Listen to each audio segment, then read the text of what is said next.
Years and 6 months. We will seek and get justice because we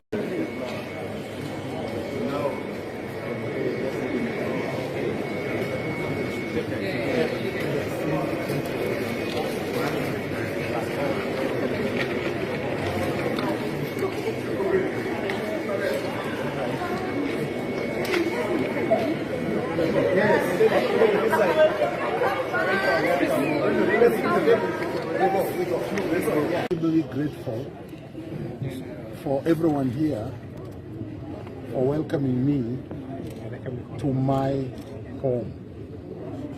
I am from Kisumu County,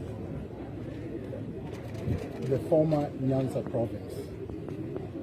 I understand that some people, some oligarchs, some cartels, some despots were saying in my absence that I was not a citizen of the Republic of Kenya. Of course, I know that everyone knows that that was not true and remains false. And the principle of constitutionalism. This country must be governed by the rule of law. Everything that is done in this country must be undergirded by the Constitution of Kenya.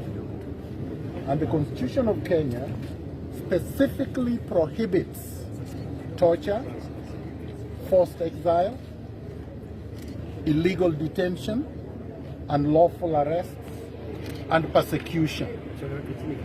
All these ills were perpetrated against me for the last 4 years. Without justice, there can never be reconciliation, and there can never be peace. Peace must be based on justice. Peace and reconciliation cannot be based on falsehoods.